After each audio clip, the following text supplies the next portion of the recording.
Donald ট্রাম্পের হুমকি মোকাবেলায় ২৮ এপ্রিল আগাম নির্বাচনের ঘোষণা দিয়েছে কানাডার নতুন প্রধানমন্ত্রী মার্ক কার্নি। নতুন প্রধানমন্ত্রী বলেছেন, কানাডাকে যুক্তরাষ্ট্রের অংশ করে নেয়া এবং দেশটির অর্থনীতি পঙ্গু করে দেয়া মার্কিন উদ্যোগকে প্রতিহত করতে তার শক্ত জনসমর্থনের প্রয়োজন।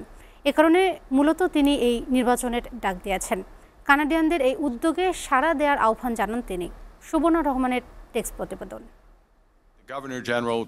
কানাডার আগাম নির্বাচনের ঘোষণা আসায় দেশটির প্রধান রাজনৈতিক দলগুলো এখন পুরোদমে প্রচার শুরু করবে। নির্বাচনে লিবারেল পার্টির প্রার্থী কার্নির বিরুদ্ধে কনজারভেটিভদের নেতা পিয়েরে পলিয়েভের, নিউ ডেমোক্রেটিক পার্টির নেতা জাগোমিত সিং ও ব্লক কুইবেকইসের নেতা ইয়োভেস ফ্রান্সোয়া ব্লানচেট প্রতিদ্বন্দ্বিতা করবেন।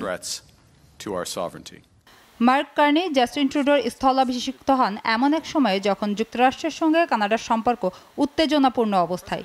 গভর্নর জেনারেলের সঙ্গে সাক্ষাতের পর অটোয়ায় সাংবাদিকদের কাছে লিবারেল পার্টির এই নেতা বলেন, কানাডিয়ানরা জীবনের সবচেয়ে বড় সংকটের মুখোমুখি, যা প্রেসিডেন্ট ট্রাম্পের অন্যায় বাণিজ্যিক পদক্ষেপের কারণে তৈরি হয়েছে।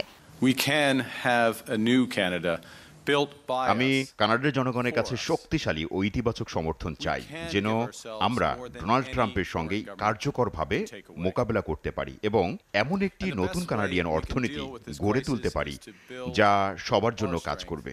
কারণ আমি জানি আমাদের পরিবর্তন দরকার, বড় পরিবর্তন, ইতিবাচক পরিবর্তন।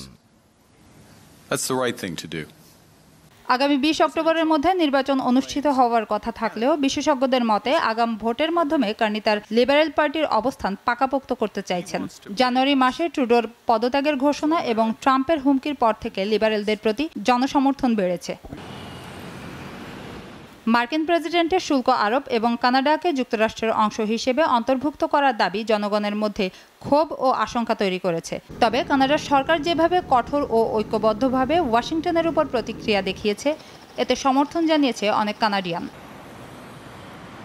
তবে লিবারেল পার্টিকে আগে থেকেই সমালোচনার মুখে পড়তে হয়েছে বাড়ির উচ্চমূল্য এবং জীবনযাত্রার ব্যয়ের সংকটের কারণে। সাম্প্রতিক জরিপ অনুযায়ী তারা এখন পর্যন্ত বিরোধী কনজারভেটিভ পার্টির সঙ্গে হাড্ডাহাড্ডি লড়াইয়ে রয়েছে। Subarna Rahman, SA TV, international desk.